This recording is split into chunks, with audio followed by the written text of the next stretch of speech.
हम लोग कभी ध्यान देना कि कच्चे नारियल को चाहे कितनी विधि से फोड़ो, चाहे कितना संभाल के उसकी खोपड़ी फोड़ो, लेकिन वो गरी उससे लगी रहेगी, कच्ची गरी, और टूट जाएगी। सेवित आपका नारियल कच्चा कभी नहीं निकलेगा, कभी फोड़ के देखो। लेकिन पक्के नारियल को चाहे कितने जोर से पटक दो, खोपड़ी फूट जाएगी, नारियल का गोला छुआ नहीं जाएगा। तो पक्का नारियल बन जाओ, रहो संसार में। हम लोग भी संसार में, हम कहा जमीन से थोड़ा निकले, हम भी माता के पुत्र हैं, हमारे पास भी परिवार है, लेकिन उस परिवार से केवल इतना लगाओ जैसे पक्का नारियल जिस दीवार से टेढ़ा हुआ, थोड़ी देर चिपका रहा, फिर इस दीवार में कर दिए तो जब चिपक गया, कहीं वो कच्चे गरी की तरह चिपकता नहीं। हम लोग रहते दुनिया में, आपसे प्रेम है, आपसे प्रेम है, प्रेम न होता तो कई साल बाद आप हमको बुलाते। प्रेम है, लेकिन बस उतना ही प्रेम है जितना होना चाहिए। और हम लोग क्या कर रहे हैं, बाकी लोग एकदम उसी में घुस गए। 100 जूता खाओ, तमाशा घुस गए। घर के बुढ़ाऊ रोज काटे जाते हैं, ससुर की रोज बेलना से मारे जाते हैं, लेकिन दिन भर के लिए वैराग्य होता है। चौराहे पे बैठे रहेंगे झोला लेके, शाम को डबलू बबलू की याद आएगी तो लौट के घर चले आएंगे। यही वैराग्य लोग कर रहे हैं। इसलिए हम आपसे निवेदन करते हैं कि संसार में रहते हुए भी परमात्मा की याद जरूर करो।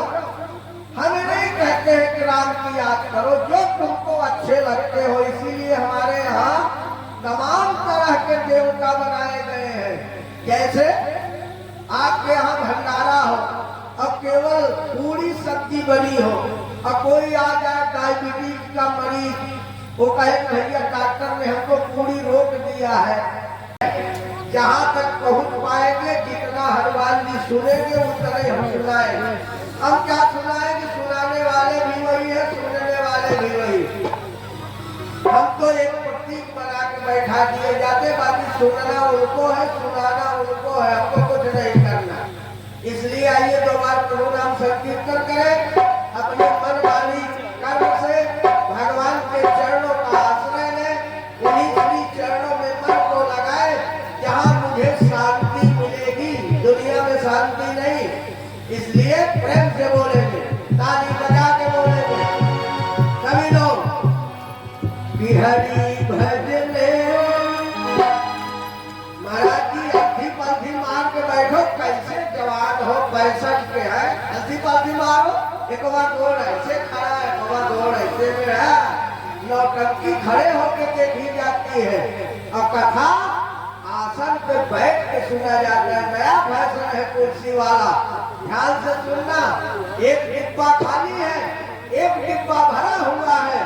अगर खाली डिब्बा नीचे करोगे तब भरे हुए डिब्बे से खाली डिब्बे में माल जाएगा, और खाली डिब्बा ऊपर कर दोगे, भरा नीचे कर दोगे तो माल नहीं जाएगा। तो खाली डिब्बा लेकर के अगर आओगे तो यहाँ नीचे उसको करना पड़ेगा, तब ऊपर से राम नाम रूपी तेल उसमें जाएगा। और जब उसको ऊपर टांगोगे तो डिब्बा तो नीचे है भरा। इसलिए नीचे बैठना चाहिए, आराम से अल्फी पल्फी मार के बैठो। हम बैठे हैं आपके सामने 6 घंटे बैठते हैं, हिलते नहीं, अदेख आसन पे 6 घंटे। इसलिए आइए 2 बार बोलेंगे, कथा में प्रवेश करेंगे, सभी लोग बोलेंगे प्रेम से। हरि हरि भजने, हरि भजने, हरि भजने का मौका है। हरि भजने, हरि भजने, हरि भजने का मौका है। हरि भजने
को कहाँ विश्राम दिया गया था देविया याद है? भूल गए। अरे भूल गए सब कुछ, जीवन भूल गए तो कथा भूलने में कितनी देर लगती है। मैंने कल निवेदन किया कि कलयुग सब कुछ छोटा कर रहा है, मस्तिष्क छोटा होता जा रहा है। बच्चों से सुबह कह दो कि एक रजिस्ट्री करके आओ और शाम को पूछो क्या हुआ, रजिस्ट्री हुई तो कहते हैं बाबू भूल गए, पिताजी भूल गए, नहीं देते। यानी सुबह की बात ही भूल गए शाम तक, इतना छोटा मस्तिष्क हो गया। आइए हम आपसे निवेदन करें, सती जी के मन में भगवान के प्रति संशय हुआ, जो आज आम लोगों के दिमाग में संशय होता, विशेष करके जो नई पीढ़ी निकल रही है, जो नए बच्चे विज्ञान का अनुसरण कर रहे हैं, वो भी बैठे हैं कान खोल के सुने मेरी बात को। जिस विज्ञान के ऊपर आज नए बच्चे कहते हैं विज्ञान जब प्रमाणित करेगा तब मानेंगे, उन बच्चों को आज एक संदेश हम देना चाहते हैं कि दुनिया का कोई विज्ञान हमारे शास्त्र से आगे नहीं निकल पाया है अभी तक। जो हमारे विद्वानों ने, मनीषियों ने, ऋषियों ने, मुनियों ने शोध करके लिखा है, आज विज्ञान केवल उसी का अनुसरण कर रहा है, उसी की नकल कर रहा है। चाहे वो अमेरिका का विज्ञान हो, चाहे इंग्लैंड का विज्ञान हो। अमेरिका की एक कंपनी नासा है जो केवल मेरे शास्त्र का अध्ययन कर रही है और प्रमाणित करके सारी दुनिया को बता रही है कि विश्व का सबसे पुराना ग्रंथ जो है वो केवल ऋग्वेद है। दुनिया में उसके पहले कोई ग्रंथ बना ही नहीं था। आज वही विज्ञान अनुसरण कर रहे हैं सारे लोग, सारे वैज्ञानिक। दो चार प्रमाण आपको दे, समय कम है, ध्यान से सुनना। इसमें वो लोग बैठे हैं जिन्होंने सन 1970, 71, 72 में जूनियर हाई स्कूल पास किया होगा। उनको याद होगा कि पहला रडार 1972-73 में अमेरिका ने बनाया। उसके पहले रडार नहीं था पूरी दुनिया में, और वो भी ऐसा रडार केवल दुश्मन के विमान की पहचान करता है, नष्ट नहीं करता। लेकिन मेरा त्रेता का विज्ञान, ध्यान से सुनना नौजुवान जो कहते हो कि विज्ञान बहुत आगे है, मेरा त्रेता का विज्ञान था। रावण ने समुद्र में रडार फिट कर रखा था। राक्षस एक सिंधु महरही, कई माया नभते खग कही, जीव जंतु जे गगन उड़ाही, जल बिलोक तिलकई परछाई, कही छाह सबको न उड़ाई, यह विधि सदा गगन चल खाई। त्रेता का रडार है। एक उदाहरण और देंगे, उदाहरण तो लाखों है, लेकिन एक उदाहरण और देंगे। हमारे यहाँ ये मोबाइल आज बना है, आज आप मोबाइल से बात करते हैं। हमारे यहाँ मोबाइल सृष्टि के प्रारंभ से ही बना हुआ था। अब आप कहेंगे कहाँ था? माताओं के हृदय में। हमारे घर में बैठी हुई माताएं 2000 किलोमीटर दूर रहने वाले बच्चे की तकलीफ को घर में बता देती थी और ये कह देती थी कि आज लगता है कि हमारे बड़काऊ की तबीयत खराब है, मेरा कलेजा धड़क रहा है। और उसी को विज्ञान ने कैच किया, उसी से मोबाइल बनाया। वायरलेस सिस्टम हमारे यहाँ सृष्टि के शुरू से था। वशिष्ठ जी अयोध्या में बैठे रहते थे, अगस्त जी लंका के किनारे कुटी बनाए रहते थे, दोनों से बात आमने सामने होती थी। ये मोबाइल हमारा पहले से बना हुआ है। आज केवल विज्ञान उसको पकड़ करके उसका स्वरूप दे रहा है, नकल कर रहा है। आज का विज्ञान अभी जीरो है, जीरो पर है। अभी दुनिया का कोई विज्ञान ऐसा नहीं है जो हमारे शास्त्रों के आगे गया। हमारे यहाँ पुष्पक विमान था, बिना पेट्रोल के, बिना पायलट के चलता था। केवल इतना कह दिया जाता था कि पुष्पक तुम कुबेर पर जाओ, और पुष्पक विमान कुबेर पर पहुंच जाता था। आज पूरी दुनिया का सबसे छोटा हेलीकॉप्टर जिसमें केवल 2 सीट होती है, वो भी 75 लीटर शुद्ध पेट्रोल खाता है 1 घंटे। जो पेट्रोल आपके यहाँ नहीं मिलता, ये तो डुप्लीकेट है। शुद्ध 75 लीटर एक घंटे में खाता है, केवल 2 आदमी को लेकर उड़ता है। और हमारा पुष्पक विमान भगवान राम की अनगिनत सेना, जिसकी संख्या भोलेनाथ नहीं लगा पाए। भोलेनाथ से पार्वती ने पूछा कि आपके प्रभु की कितनी बड़ी सेना है जो रावण से लड़ने जा रहे हैं। तो भोले शंकर ने कहा कि उमा कटक में बानर देखा और 100 मूर्ख जो करण चाह लेखा। यदि किस सेना का आंकड़ा भोलेनाथ नहीं दे पाए, जिस सेना का आंकड़ा सुख सारण रावण को नहीं दे पाया, सुख सारण को भेजा रावण ने कि राम की सेना का आंकड़ा ले आओ, राम की सेना की संख्या बताओ, उसी हिसाब से हम अपने वीरों को लगाएंगे लड़ाई के मैदान में। सुख सारण लौट के गया, रावण ने पूछा कितनी सेना है उस तपस्वी की। सुख सारण ने कहा महाराज मैं गिनती नहीं कर पाया। रावण ने कहा क्यों, कितनी सेना है? कहा महाराज सेना कितनी है ये तो गिनती नहीं हो पाई।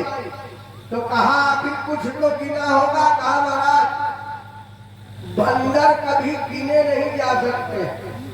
जब तक मैंने एक पेड़ पर गिना 1 2 3 तब तक 3 बंदर फ्री हो गए। इस पेड़ से उस पेड़ चले।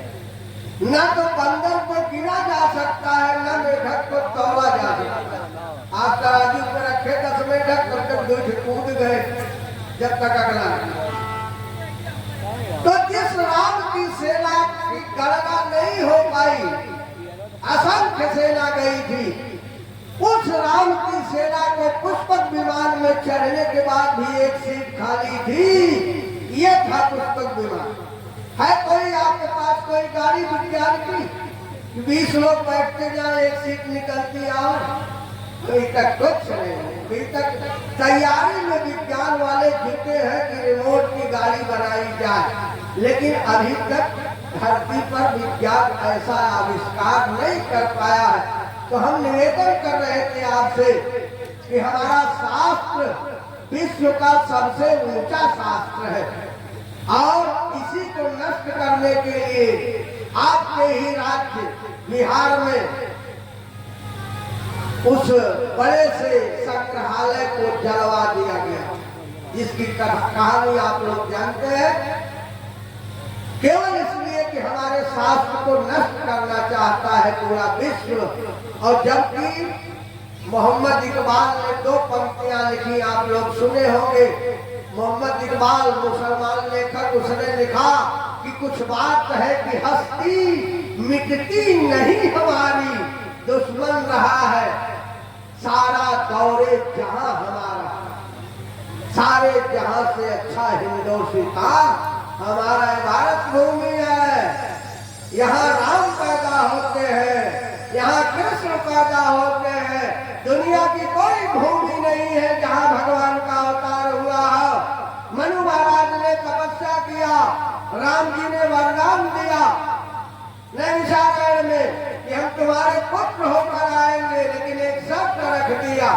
एक शर्त आए अयोध्या नरेश मनु महाराज, हम बेटा तो बनेंगे लेकिन एक शर्त है। मनु जी ने हाथ जोड़ के कहा प्रभु क्या शर्त है? तो राम जी ने शर्त क्या बताई कि होई हो अवध भुआल तब मैं हो तुम्हारा सुत। अगर तुम इंग्लैंड के राजा बनोगे तो मैं तुम्हारा बेटा नहीं बनूंगा, अमेरिका के राजा बनोगे तो मैं तुम्हारा बेटा नहीं बनूंगा। जिस दिन तुम अयोध्या के नरेश बनोगे, भारत भूमि के राजा बनोगे, चक्रवर्ती नरेश, उस दिन मैं तुम्हारे यहाँ बालक बनकर के अवतार लूंगा। ये हमारी भारत भूमि है, जिस भारत भूमि पर आप सभी का प्राकट्य हुआ है। आप आए हैं तो आप अपने को धन्य मानिए, कर्मों का फल यही मिलता है। बाकी पूरी दुनिया में केवल भोग है, कर्म का फल नहीं मिलता। इसीलिए देवता भी इस दुनिया में आने के लिए भारत भूमि पर तरसते हैं। बड़े भाग्यवान कर पावा सुन दुर्लभ सत ग्रंथन गान। आइए हम कथा में प्रवेश करें। आप चौपाई भूल गए होंगे। सती को संशय हो गया कि भगवान है कि नहीं। कथा सुनाया अगस्त ने कि नहीं सुनाया। सती को ऐसा लगा कि व्यास गद्दी पर बैठ करके नीचे क्यों उतर आए व्यास जी, जबकि भागवत में लिखा गया है कि व्यास को व्यास गद्दी से किसी से प्रणाम भी नहीं। वनवास हो गया, रावण ने सीता का हरण कर लिया और भगवान राम माया का प्रभाव दिखाते हुए अपनी पत्नी ढूंढ रहे। जरा ध्यान से सुनना, एक गजब की बात हमारे गोस्वामी जी ने चित्रण किया। कितना सुंदर चित्रण कर रहे हैं। भगवान राम ब्रह्म है, अंतर्यामी है, घट व्यापी है, लेकिन नर लीला करते हुए भगवान राम अपनी पत्नी जानकी को ढूंढने निकले। तो जरा ढूंढने का तरीका देखो, ऐसा तरीका पागल आदमी भी नहीं करेगा जिस तरीके से राम जी जानकी को ढूंढने निकले हैं। ध्यान से सुनना इस बात को। भगवान राम जब जानकी को ढूंढने निकले तो गोस्वामी जी ने एक कहानी लिखी कि भगवान राम अपनी पत्नी जानकी के प्रेम में इतना विह्वल है कि वो आदमी से नहीं पूछ रहे हैं, पेड़ों से पूछ रहे हैं, हिरणों से पूछ रहे हैं, जानवरों से पूछ रहे हैं। अब बताओ, इतना उच्च कोटि के प्रेम का प्रदर्शन कोई मानव कर सकता है? कोई नहीं करेगा। और अगर करेगा भी तो लोग कहेंगे पागल है। सारी सृष्टि ने भगवान की नरलीला को देख करके ब्रह्मा फेल हो गए।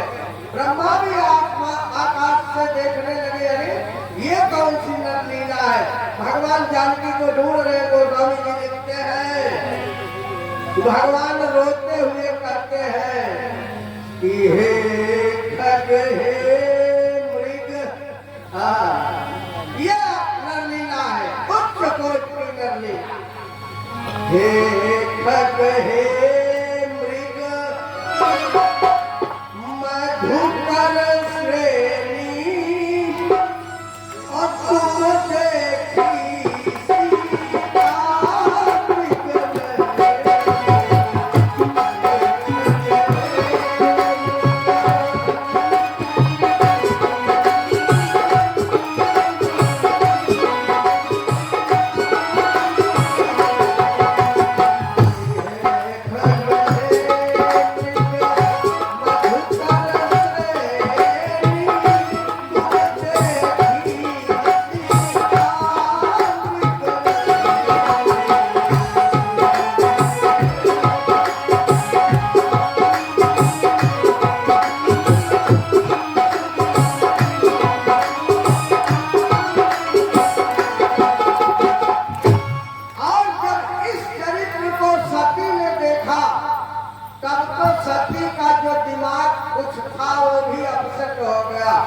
भगवान शंकर ने देखा अपने प्रभु को और सती को देखा। दुविधा में फंस गए भोलेनाथ कि अगर सती के सामने मैं अभी जाकर के साष्टांग प्रणाम करूं अपने प्रभु का, तो एक तो सती के दिमाग में पहले से संशय घुसा है, और अभी ये भी काम कर लूं तो सती पागल हो जाएगी और सती हमारे ऊपर विश्वास करना बंद कर देगी। भोलेनाथ लगे विचार करने की, करूं क्या।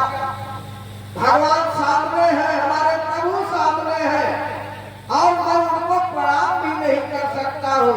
फिर भी भोलेनाथ ने एक उपाय निकाला कि सती को भी न मालूम पड़े, और भोलेनाथ जहाँ चल रहे थे अपने ही स्थान से हाथ जोड़ करके प्रभु को प्रणाम किया। लेकिन ध्यान देना, आप लोग तो दिल्ली बैठे, इसलिए निवेदन कर रहा हूँ कि 7 चीजें आप कितना भी दबाओ, लेकिन बगल वाला देखने वाला आपके मुखमंडल को देख के जान जाएगा। 7 चीजें हैं, आप लोग जानते भी होंगे, लेकिन मैं निवेदन करूं वो 7 चीजें हैं। काल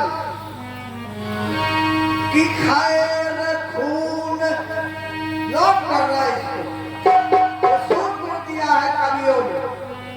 खैर खून, खांसी खुशी, अबैर प्रीति मदपान रही मन दावे न दबे तो जानत सकल जहां।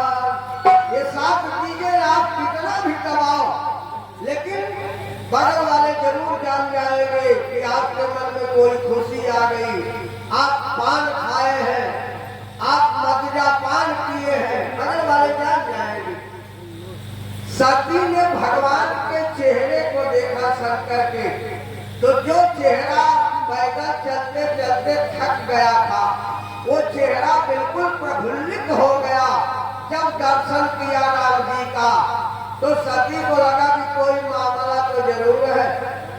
अब तक तो शंकर का चेहरा इतना प्रफुल्लित नहीं था, वहीं इन्होंने देखा तो राजकुमारों को उनका चेहरा प्रफुल्लित हो गया। क्या बात है? तो सती ने शंकर जी से पूछ लिया, कहा बाबा इतनी देर तो आप ऐसे नहीं थे, वही बहुत प्रसन्न चित्त दिखाई पड़ रहे हो, क्या बात है? भोलेनाथ ने कहा मेरे प्रभु जा रहे हैं, मैंने दर्शन किया तो मेरा हृदय गदगद हो गया कि मेरे प्रभु का दर्शन हो गया। सती ने कहा कौन है आपके प्रभु? भोलेनाथ ने कहा वो जो जा रहे हैं आगे आगे मीर बदन वाले प्रभु है, वही मेरे इष्ट देव है। सती ने कहा कि वो कैसे जा रहे, क्यों जा रहे? कहा नर लीला हो रही है। जरा ध्यान से सुनना इस बात को। भोलेनाथ ने कहा नर लीला कर रहे हमारे नारायण। सती ने कहा नर लीला में क्या कर रहे हैं? तो भोलेनाथ ने कहा उनकी पत्नी जगत जननी जानकी का हरण हो गया, अपनी पत्नी को ढूंढ रहे हैं। सती ने कहा ये कौन नारायण है भाई? सती ने कहा ये कौन नारायण है कि जिनकी पत्नी चोरी हो गई? अब बताओ ये सारी दुनिया की रक्षा कैसे कर पाएंगे? जब इनकी पत्नी गायब हो गई तो दूसरे की पत्नी कैसे रखा पाएगा? ये कौन नारायण? सती ने कहा कि बाबा भाग तो नहीं चढ़ गई आपको? भोले शंकर ने हंस दिया, कहा सती क्यों? अरे कहा बाबा एक कौन नारायण है कि जो अपनी पत्नी नहीं बचा पाए तो दुनिया की पत्नी कैसे बचाएंगे? आप इनको नारायण कह रहे हो? अरे रो रहे हैं, लड़खड़ा रहे हैं, गिर रहे हैं, इनको माया व्याप्त है। नारायण को माया थोड़ी व्याप्त होती है। सती के मन में अनेक विचार उठने लगे और एक विचार बड़ा ऊंचा उठा सती के मन में। सती ने विचार किया कि हमारे भोलेनाथ को अखिल सृष्टि वंदन करती है, प्रणाम करती है। आज भोलेनाथ ने इन दो राजकुमारों को क्यों प्रणाम किया? गोस्वामी जी ने इसको चित्रण दिया, लिखा इसको। सती विचार करने लगी कि शंकर जगत क्या उनका विचार है? एक धर्म पत्नी का विचार अपने पति के प्रति है, संदेह है, लेकिन वो संदेह पतिव्रता के आगे दूर हट गया। बस विचार करने लगी सती कि शंकर जगत वंद्य जगदीशा असुर नर मुनि सब नावहि।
सोई सुख ही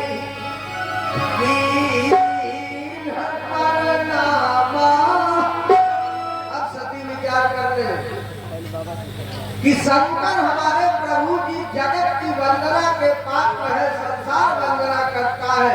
और एक चीज देविया ध्यान से सुनो, भगवान शंकर ही एक ऐसे देवता है पूरे देव कुल में, पूरे देवताओं के बीच में एक देवता, और इतने चालाक है, देखने में तो भोले भाले, नाम है भोला, लेकिन इतने चतुर है कि अपनी वंदना कराया, अपनी पूजा, अपनी पत्नी की पूजा, फिर भी आगे और बढ़ गए, अपने बेटे की पूजा, वहां भी नहीं रुके, अपने दो बहू की पूजा। ध्यान से सुनना, शंकर जी कितने चालाक है, देखने में भोले भाले। देवताओं ने समुद्र मंथन किया, गाय जटाजूट वाले भस्म लपेटे, नहीं तो जहर कहीं तो एक पिए, और कौन देवता जहर पिएगा? सारे देवता तो पेंटिंग में रहते हैं, भाग धतूर खाने वाले का तो जहर एक पिए।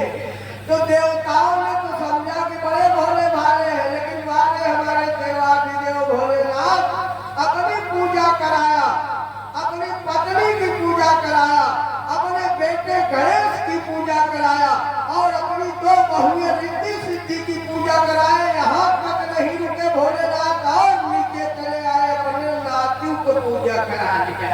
शुभ लाभ भगवान शंकर के नाती रिद्धि सिद्धि से पैदा। आप बताओ, और जरा परिवार देख लो, आज हमारे यहाँ एक नई कहावत है कि हम दो हमारे दो, बस तीसरे की जरूरत नहीं है, केवल डबलू बबलू और डबलू के अम्मा और डबलू के पापा, हम दो हमारे दो। लेकिन हमारे भोलेनाथ की सवारी नंदी बैल, और माता जी की सवारी शेर। अगर पूछ आई तो जंगल के कुछ जानवर भाग खड़ा हो, लेकिन एक ही अगल बगल दुर्लभ है, बैल और सिंह। तेरा सामंजस्य देखिए भोलेनाथ के परिवार का। मैंने जो कहा, इतनी पूजा क्यों हो रही है भगवान शंकर की? एक सामंजस्य उनके परिवार का आप देखें, चिंतन करें। एक तरफ नंदी है, एक तरफ सिंह है, एक तरफ गले में सर्प है भोलेनाथ के, और एक तरफ गंगा जी सिर से गिर रही है। उसी बीच में तीसरा नेत्र ढक ढक ढक ढक करके जल रहा है, और मस्तक पर चंद्रमा अमृत की वर्षा कर रहे हैं। तेरा स्वरूप देखो भोलेनाथ। और देखो, गणेश जी की सवारी का चूहा, गणेश जी चूहा में बैठ के चलते हैं, और कार्तिकेय की सवारी मोर। मोर अगर चूहे को देख पाओ, देख के झटका में जैसी आराम। लेकिन इतना सुंदर परिवार का सामंजस्य बना के कहो सुने हो कि भोले शंकर के घर झगड़ा हुआ? कहो, आप लोग सुने हो कहो कि झगड़ा हुई है भोलेनाथ के घर में? कभी नहीं। ये सामंजस्य बाबा देते हैं कि ऐसा सामंजस्य बना करके परिवार में रहो। पहले हमारे यहाँ एकाकी परिवार, संयुक्त परिवार होता था, और संयुक्त परिवार में अगर कोई विकलांग भी बच्चा पैदा हो जाता था तो उसकी भी परवरिश सबके बराबर हो जाती थी, कभी उसको विकलांगता महसूस नहीं होती थी। और आज केवल हम दो हमारे दो, अगर देवर भी है तो अलग रहेगा, जेठ भी है तो अलग रहेगा। ध्यान देना, ये हमारे समाज की कुरीति, हमारे समाज का विघटन हमें कमजोर कर रहा है। एक परिवार में आज भी एक परिवार में अगर 25 सदस्य रहे तो प्रधान जी रोज सवेरे आपके दरवाजे पर दरबार करने आएंगे, रोज पूछने आएंगे, और बिना कहे पक्का खड़ंजा तुम्हारे द्वारे बैठी है, क्योंकि 25 वोट इकट्ठे हैं, जहाँ जाएंगे एक साथ जाएंगे। संयुक्त परिवार का लाभ आज भी लोगों को मिल रहा है, लेकिन अब संयुक्त परिवार टूटता जा रहा है। भारतीय संस्कृति का इस समय बड़ा ही पराभव हो रहा है। इसलिए हम आपसे निवेदन करते हैं कि सती जी के मन में संशय और बढ़ गया। सती जी तो चक्कर में पक गई कि हमारे शिव जी की वंदना दुनिया करती है, सारे संसार में होती है, इन्होंने राजकुमारों की वंदना किया तो क्यों किया? ये नारायण कैसे है कि अपनी पत्नी नहीं बचा पाए? नाना प्रकार की बातें सती के दिमाग में गूंजने लगी। सती ने भोले शंकर से बार बार इस प्रश्न को किया। भोले शंकर ने बार बार समाधान किया कि मैंने जिनकी भक्ति सुनाई अगस्त जी को वही नारायण है। अगस्त जी ने जिनकी कथा मुझे सुनाई वही नारायण है, लेकिन एक नहीं मानने वाली सती। सती ने कहा कि भोलेनाथ मैं ऐसे कहने पर नहीं मानूंगा। तो 3 हठ बड़ा जबरदस्त होता है, ध्यान से सुनना। 3 लोगों की जिद बड़ी खतरनाक होती है। एक जिद है क्रिया हठ, ये देवियां जिस पर हठ कर ले, जिस पर जिद कर ले, उसको बिल्कुल दुनिया से रहित कर देंगे। अब एक उदाहरण आपको दे दूं, ध्यान से सुनना देवियों। इनकी गीत पहले गाती थी, कोई गीत गाती थी कि पहले एक लाइन उसकी होती थी क्या कि सोने की थाली में जेवना परोसे। कौन गीत गाओ तो पहली लाइन सोने की थाली में जेवना परोसे। सोना पहुंच गया आसमान, भगा जा रहा है, एकदम से परेशान हो गए इनकी गीत सुनकर। दूसरी लाइन गाती थी कि झझरे गेरुआ गंगा जुड़ पानी, गंगा की धारा बिल्कुल नामिलन रह गई। बांध से पानी में छोड़ा जाए तो हम लोगों को स्नान करने के मार्ग में पानी मिले। तो ये जिद कर ले और जिस पर जिद दिन की हो जाए उसको लेके रहती है। आगे की कथा में आप सुने होंगे कैकेयी ने जिद करके राम को बर्बाद दे दिया। महाराज चक्रवर्ती नरेश दशरथ फेल एक इनकी जिद, क्रिया हट, दूसरा बाल हट और तीसरा राज हट। तीनों बड़े खतरनाक होते हैं। अगर अपने हट पर उतर आए तो फिर ये मानेंगे नहीं। सती ने हट कर लिया, अरे बाबा मैं नहीं मानूंगी कि नारायण है। भोलेनाथ ने कहा मानोगी कैसे? कैसे मानोगी? तो सती ने कहा मैं परीक्षा लूंगी, मैं स्वयं परीक्षा लूंगी, तब मानूंगी कि ये नारायण है। अगर मेरी परीक्षा में फेल हो गए तो मैं नारायण नहीं मानूंगी। भोलेनाथ ने मुस्कुरा दिया, कहा सती पागल हो गई है। सती तू नारायण की परीक्षा लेने जा रही, पागल हो गई। सती ने कहा कुछ नहीं, तुम्हारे भान ज्यादा कर गई क्या? इसको नारायण कह दो, तुम तो पागल हो गए। आप बताओ। अच्छा इनको पागल कहने में देर नहीं लगती। आप चाहे PhD करके प्रोफेसर हो किसी डिग्री कॉलेज में, लेकिन जब घर आए कोई बात चले तो जरा सी कोई बात आप बोलेंगे तो तुरंत कह देगा अच्छा नहीं गया, पागल का पागल नहीं है। अब बताओ आप तो डिग्री कॉलेज के प्रोफेसर हो गए तो पागल हो।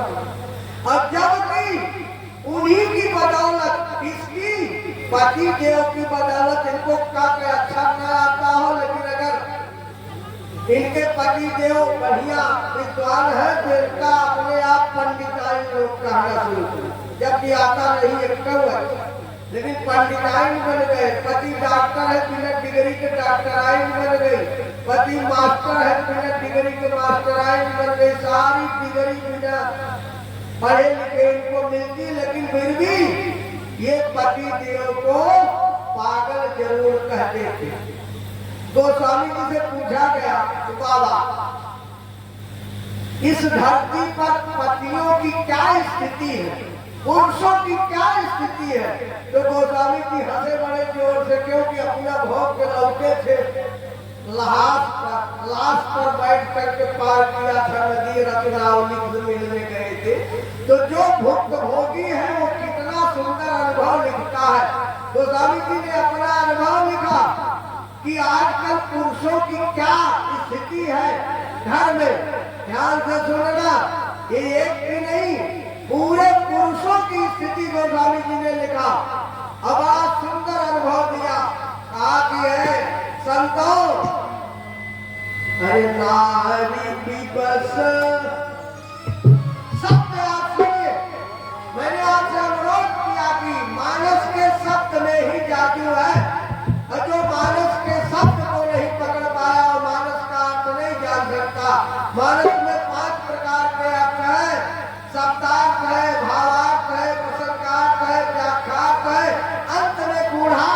लिखा है गोस्वामी जी ने, मानस इतनी जल्दी समझ में नहीं आता है।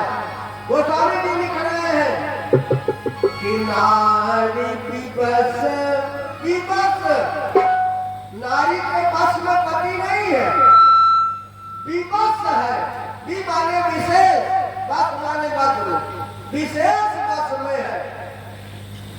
ये गोस्वामी जी का कथन कि नारी विवश नर, और एक को नहीं लिखा सकल गोसाई।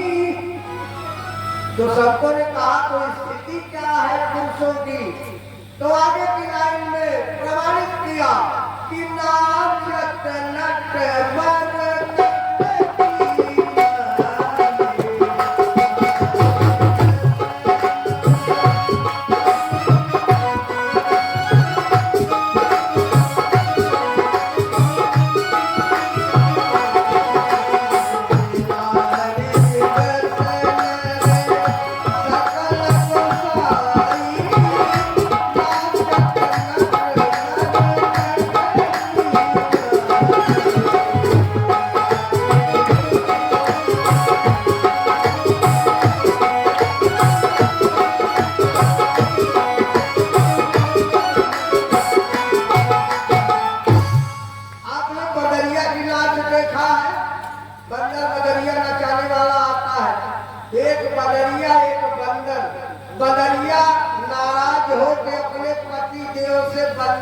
चली जाती है अपने मायके, मायके चली जाती है ना। आपने वो गीत सुना होगा, गीत आया था कि मैं मायके चली जाऊंगी तुम देखते रहना। तो बंदर का नाम है धर्मदास और बदरिया का नाम है राजकुमारी। वो चली गई मायके। वो नचाने वाला ये दृश्य दिखाता है कि वो मायके चली गई। तो नचाने वाला मदारी बंदर से कहता है, बंदर को सामने बैठा के, क्यों ससुराल जाओगे पत्नी को मनाने? तो ऐसे करता है बंदरवा। और जब ऐसे करता है तो मदारी एक लंबा से डंडा रखे रहता है बगल में, वह धीरे से उठा के उसी पूंछ पर दो सुटकुनी जब मारता है, कहता जाओगे, टूट के खड़ा हो जाता है, कंधे पे डंडा रख के बंदर ससुराल। क्या नाच है, जरा अनुभव आप करो। और ठीक यही दशा हमारे भारतीय समाज की है। इसीलिए गोस्वामी जी ने प्रमाण दिया कि नाचत नट मरकट की ना। तो आज भगवान भोलेनाथ, जिसका नाम देवादिदेव है, सती के चक्कर में बच गए। सती ने कहा ना परीक्षा लूंगी, भोलेनाथ ने कहा जाओ परीक्षा ले लो। विवश हो गए और विवश होकर के कहा, है सती जो तुम्हारे मन अति संदेह तो किन जाई परीक्षा।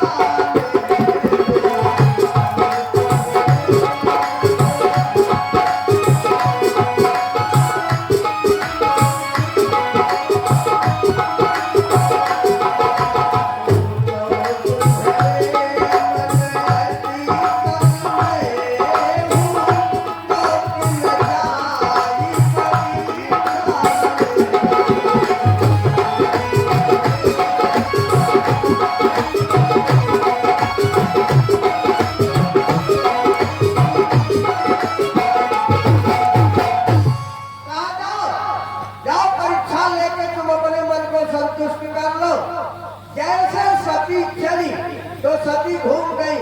शंकर जी से कहा आप कहाँ रहोगे? ऐसा तो नहीं है कि नाराज हो कि हमको भेज दो परीक्षा लेने, तुम चले जाओ कैलाश, हम बीच जंगल में फंस जाए। भोलेनाथ ने मुस्कुरा के कहा कि जाओ, जब लगी तुम अहो यही पाही, तब लो बैठी हो बट छाही। इसी बरगद के नीचे मैं बैठ जाऊंगा। अब यहाँ आप चिंतन करें, बट वृक्ष क्या है? बट वृक्ष विश्वास है। बोले शंकर को नारायण पर पूर्ण विश्वास है, जिनको प्रणाम किया। इसलिए भोले शंकर बट वृक्ष के नीचे बैठ गए, विश्वास के नीचे बैठे हैं। और सती को संदेह है। संदेह की परिभाषा श्रीमद्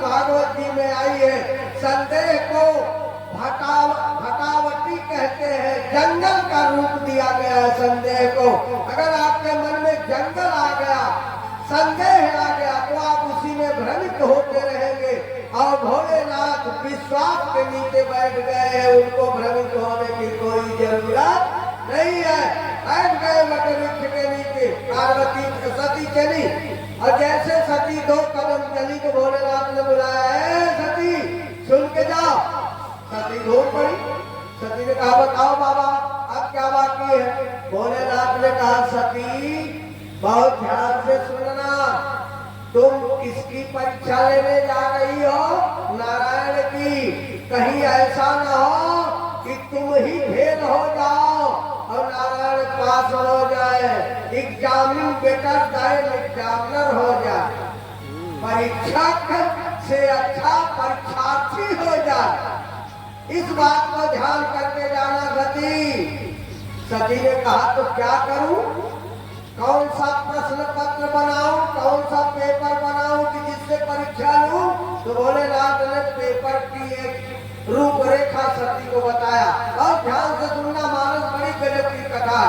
भोलेनाथ ने कहा सती ध्यान से सुनो मेरी बात को, 2 चीजें ध्यान में रखना। 2 चीजें देवियां बतलाती बहु करे राम की परीक्षा होने जा रही है। और तुलसी सब तो घर चले गए, तुलसी रात भर चौखट पर सर रख के भगवान से प्रार्थना कर रहे हैं, प्रभु बाजी तो मैंने लगा दिया लेकिन बाजी तुम्हारे बल पर लगाया, तेरा कोई बल नहीं है, तुम्हारा बल है। लक्ष्मण ने जनक को डांटा। जब जनक ने कहा कि तब आसन निज निज गृह जाओ तो लक्ष्मण कूद पड़े मंच से और जनक को डांटा, कहा जनक गलत बोल रहे हो, भैया अभी बैठे हुए हैं, रघुवंशी अभी बैठा हुआ, आप कह रहे वीर विहीर वही नहीं जानी, वीर नहीं होंगे तो धरती नहीं होगी। जनक ने कहा तू उठा लो धनुष, बैठे हो क्या देखने के लिए उठाओ। तो लक्ष्मण ने गजब की बात कही। लक्ष्मण ने कहा महाराज जनक जो राहुल आए सुबह पाओ तो कंधों की ऊपर हमारे उठाओ। धनुष की बात करते हो, ये छोटी सी धनुष पुरानी, अरे मैं पूरा ब्रह्मांड में उठा सकता हूँ। तो कहा उठाते क्यों नहीं, तीन हाथते हो। लक्ष्मण ने कहा क्यों राहुल आया समय पाओ, भैया का आदेश हो जाए तब। जनक ने कहा कि तुम्हारे पास कोई बल नहीं, कहा नहीं, सारा बल तो भैया का। जैसे एक उदाहरण से समझो, हनुमान से जामवंत ने कहा हनुमान तुम्हारा तो नाम हनुमान है, तुम्हारे तो हृदय में भगवान राम रहते हैं, चले तो नहीं जाते लंका।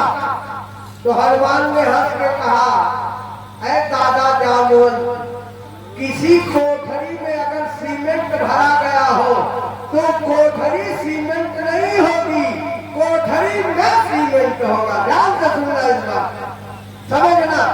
किसी घर में अगर सीमेंट भरा गया है तो उस कोठरी में सीमेंट है लेकिन कोठरी सीमेंट नहीं है। हनुमान ने कहा मेरे हृदय में राम है लेकिन मैं राम नहीं हूं, इसलिए जब तक उनका आदेश नहीं होगा तब तक मैं लंका नहीं जा सकता हूँ।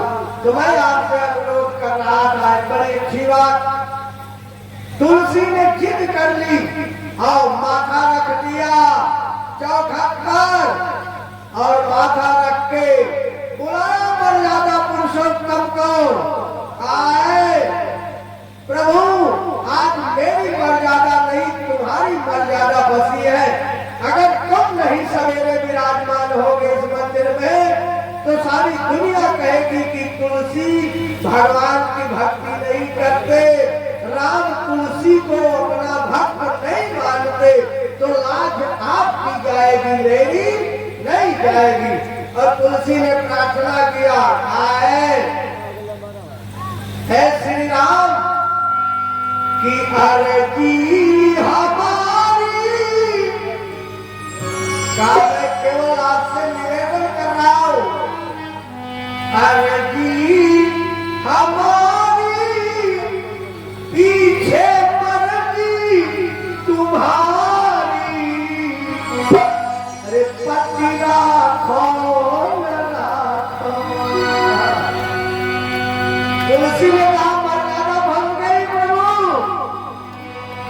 मर्जी हमारी पीछे मर्जी तुम्हारी और पति राखो न राखो तुम्हारी मर्जी।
पुजारी जी आए, पुजारी जी ने ताले को खोला, दरवाजा खुल गया, पर्दा लगा हुआ है।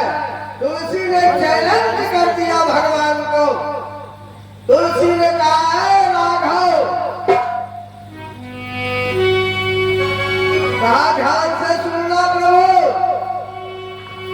कि मुरली कित चंद्रिका और राधे कर साथ और तुलसी मस्तक तब नवे जब धनुष बाण लोहा। चैलेंज कर दिया राघव। और जैसे पर्दा खोला गया तैसे राधिका गायब, कन्हैया गायब, भगवान राघव खड़े हुए हैं, बगल में जानकी खड़ी हुई है, राघव की धनुष बाण खड़े लेके खड़े हैं। तुलसी लेट गए और लेट करके तुलसी ने कहा हमारे प्रभु एक भरोसो एक बल और एक आस विश्वास और सेवक मालिक सीता राम क्यों तो सेवक तुलसी दास। ये जब तक ये दर्शन नहीं जीवन में आएगा तब तक भगवान की भक्ति करते रहो। ओरिजिनल भक्ति तभी आएगी जब ये दर्शन आ जाए। हमारी का स्थिति है, हमारी क्या स्थिति है? एक जने सरजू के किनारे बैठ करके राम रक्षा स्तोत्र पढ़ रहे थे, तब तक आए अयोध्या के दो चार संत। उन्होंने कहा कि महाराज क्या पढ़ रहे हो? कहा राम रक्षा स्तोत्र पढ़ रहे। मैंने कहा छोड़ो यार, कहा राम रक्षा स्तोत्र में रखा है। कहा तब क्या करें? कहा हनुमान चालीसा पढ़ो, नासा रोग हरा सब पीड़ा छटाती रहता हनुमान पीड़ा क्या परेशान। तो राम रक्षा स्तोत्र फेंक दिए, सरजू में गए, हनुमान चालीसा खरीद के लिए आए, उसको पढ़ने लगे। तब तक एक आदमी पहुंच गया काशी से, वो नहाने जा रहा तो उसने देखा हनुमान चालीसा पढ़ते। उसने कहा बाबा क्या पढ़ रहे? कहा हनुमान चालीसा। अरे कहा पागल हो गए? अरे चल करके भगवान शंकर का तांडव पढ़ो, तुरंत प्रसन्न हो जाएंगे। आशुतोष तुम्हें अवधारदानी आरती हरौती न जन्यानी। उठ गए बाबा जी, हनुमान चालीसा को समर्पित कर दिया। सरजू जी में पहुंच गए काशी, और काशी पहुंच गए ओम नमः शिवाय ओम नमः शिवाय ओम नमः शिवाय ओम नमः शिवाय। तब तक एक आदमी पहुंच गया, कहां से? नैमिषारण्य से। उसने कहा क्या कर रहे हैं बाबू? अरे कहा कि हर नमः शिवाय के जाप कर रहे, भोलेनाथ की कृपा कर। अरे कहा पागल हो? कहा भोलेनाथ पागल आदमी, भाई धतूर खाने वाले प्रसन्न कब होते भगवान जानते हैं। तो कहा तब क्या करे? कहा माता जी का ध्यान करो, वो टाइम क्या होता है बिस्ते के जब करो माता जी प्रसन्न हो जाएगी। माता तो जल्दी प्रसन्न होती है। अब छोड़ दिए ओम नमः शिवाय माला दे दिए पंडा को लगे वो क्या होता है। तो हमारी यह दशा 3 मंगलवार हम हनुमान जी के मंदिर में गए तो हनुमान जी से कहे है 1.25 किलो लड्डू चढ़ाएंगे। हनुमान जी कहे तो आदेश करो क्या करना है। तो कहा देखिए बड़काऊ फर्स्ट क्लास पास हो। अब हनुमान जी चले पहले बड़काऊ को फर्स्ट क्लास की डिग्री के बावज तो 1.25 किलो पाओ। ध्यान देना क्या चैलेंज हम भगवान को करते हैं कि भगवान मेरा काम करे तब हम भगवान की पूजा करेंगे।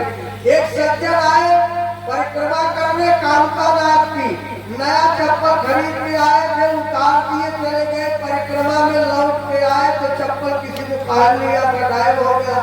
तो खड़े हुए बड़े जोर से क्रोध में आए कहे कहो कामतानाथ तू हमारा चप्पल ना रखा सके। हम पीछे खड़े हमने कहा कि एक ड्यूटी रह गई कि कामतानाथ तुम्हारा चप्पल रखा हो तब तुम परिक्रमा। यानी ये मेरी मानसिकता है। मैं भगवान से पहले काम कराना चाहता हूँ तब भगवान की पूजा करना चाहता हूँ। इस मानसिकता को हटाओ। सती परीक्षा लेने जा रही है। सती ने परीक्षा का प्रारूप बना लिया और पहुंची।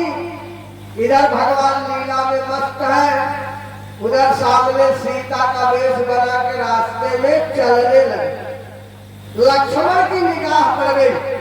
लक्ष्मण ने देखा तो लक्ष्मण विचार करने लगे, बोले नहीं, विचार करने लगे कि हर बार हर अवतार में मैं तो भैया के साथ हर त्रेता में अवतार लेता हूँ, बल्कि भैया यही रहते हैं, मैं इनका छोटा भाई। लेकिन हर अवतार में तो माता जी रावण वध के बाद मिलती थी। ये कौन अवतार ले लिए भैया की माता जी रास्ते में दिखाई पड़ रही। अब लक्ष्मण के मन में संशय हो ये कौन अवतार। लेकिन लक्ष्मण बोले नहीं।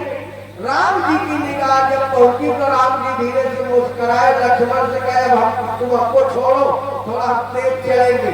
और राम जी बगल से निकले और जब पहुंचे सती के सामने में पहुंचे हमारे राघव जी तो हाथ जोड़ प्रभु की न प्रणामू।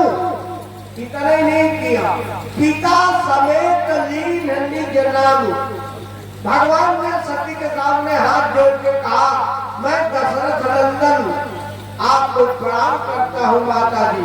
और जैसे ये किया तैसे सती के दिमाग का पर्दा समाप्त हो गया।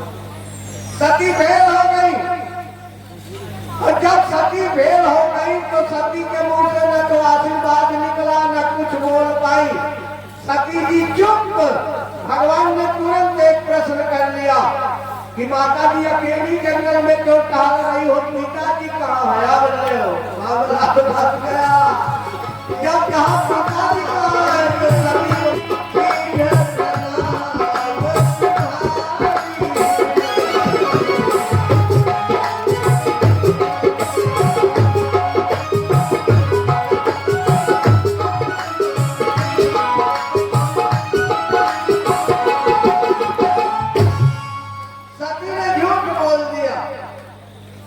थोड़ी देर बैठ चुका तो बैठो।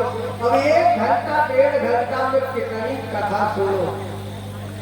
एक एक शब्द तो इतने कीमती है कि जिसको धारण करना अति आवश्यक है, कभी जीवन सुधरेगा। और आई 10 मिनट बैठी तो 10 मिनट में बैठो रिजर्वेशन से आती हो तो कहाँ से टिकट पड़ेगा। खिड़की में लाइन लगी हुई है, बेटी का टिकट पाओगी, घर चली जाओ। अरे कुछ देर तो भगवान के प्रति समर्पित हो जाओ। 24 घंटे केवल घर में मन लगा हुआ है, भगवान कहाँ से मिलेंगे बताओ। जिनको जाना हो चली जाए, जो बैठे रहेंगे कथा सुनेंगे। प्रेम से बोल राघवेंद्र सरकार की।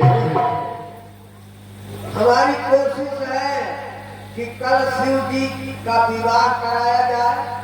लेकिन कथा जब 1.5 घंटा चलेगी तो कथा पहुंच नहीं पाएगी, लंबी कथा है। अभी पार्वती का अवतार है, पार्वती की बाल लीलाएं हैं, उसके बाद तप है, तप के बाद तब विवाह होगा। कोशिश करेंगे कि शिव जी का विवाह हो, क्योंकि ये महात्मा की कथा है। बिना इस कथा को सुने हुए आप राम जी का महत्व नहीं जान पाएंगे। इसलिए गोस्वामी जी ने राम जी की कथा के पहले महात्मा लिखा, जबकि ये शिव पुराण की कथा है। ये मानस की कथा नहीं, लेकिन महात्मा लिखा गया कि राम को जानो कि राम है क्या।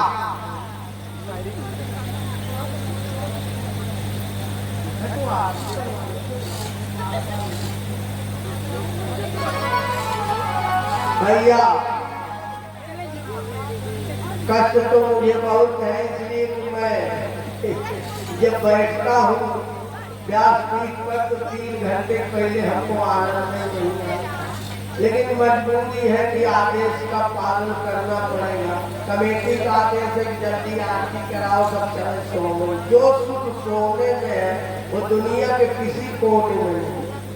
जब हिया तक भोजन कियो, हिया तक भोजन हिया तक चला आया तो उसके बाद जिस तरह दिखाई पड़ता है। एक बहू आई घर में, एक बहू आई एक आदमी के घर में, तो बूढ़ों को निमंत्रण आ गया। ध्यान से सुनना श्रीवास्तव जी, ध्यान से सुन लो। एक बहू आई घर में तो बूढ़ों को निमंत्रण आ गया, न्योता। पहले के पंडित न्योता खाते थे 4-4 किलोमीटर पैदल, तो निमंत्रण आया। तो जब निमंत्रण खाने बूढ़ों जाने लगे लोटा लेके, तो सासु रानी ने बहू से कहा, ए बहू। बहू ने कहा, हाँ माता जी। कहा, जल्दी से 4 पाई दरवाजे पर बिछा दो, बिस्तरा लगा दो, गर्मी का महीना था। तो बहू ने कहा कि क्यों माता जी, कोई आ रहा है रिश्तेदार क्या? कहा नहीं, बूढ़ों जा रहे निमंत्रण खाने। तो कहा तो लौटेंगे कब बिछा देंगे? अरे कहा पागल हो गई हो, लौटेंगे तो 4 पाई बिछाओगी तब तक जमीनिए पर गिर पड़ेंगे, उनको नींद आएगी। 4 पाई बिछी रहेगी तो लौटेंगे और खड़ाक से गिरेंगे, बिस्तर पर सो जाएंगे। तो बहू रानी और चाला, बहू रानी बिस्तरा लगाने के बजाय बड़े जोर से रोने लगी। ध्यान से सुनना, बड़े जोर से रोने लगी बहू रानी। और जब रोने लगी तो सासू ने कहा कि क्यों? मैंने कहा बिस्तरा लगाओ, तुम रो रही हो। तो बहू रानी ने कहा कि हमारा कर्म फूट गया, हमारे पिताजी ने हमारे साथ बड़ी धोखा किया, जो इस घर में हमारा विवाह कर दिया। सासू ने कहा क्या हुआ? कहा आपके घर में निमंत्रण खा कर लोग चले आते हैं तब 4 पाई में गिरते हैं। और कहा तुम्हारे यहाँ? कहा हमारे यहाँ निमंत्रण खाने जाते हैं, साथ में 4 लोग 4 पाई लेके जाते हैं, खाने के बाद तुरंत गिर पड़ते, लाद के आते हैं। तो अगर आपने हिया में भोजन कर लिया तो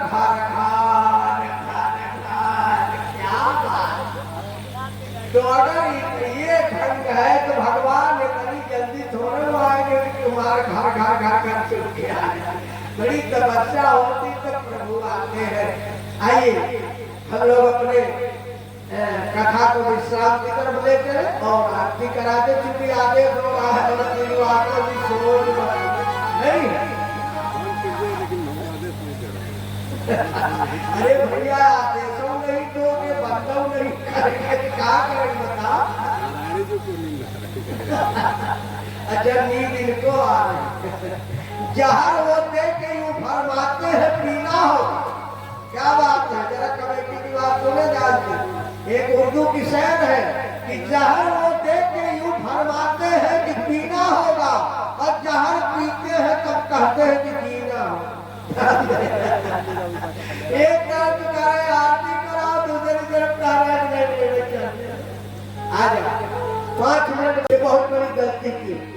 और जब सती ने झूठ बोल दिया तो भोले शंकर के सामने भगवान नारायण की कृपा से वो चित्र आ गया, जिस दृश्य को सती ने जाकर राम के सामने प्रस्तुत किया था। सीता बनी थी।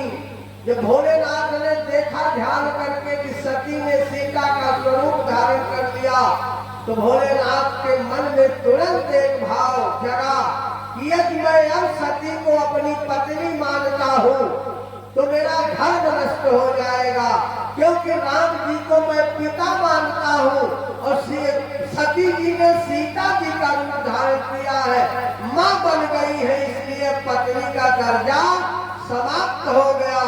और भोलेनाथ धर्म के ध्वजा को लेकर चलते हैं।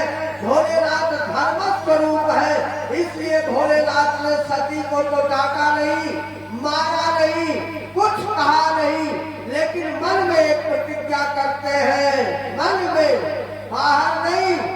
गोस्वामी जी ने चित्रण किया कि शिव संकल्प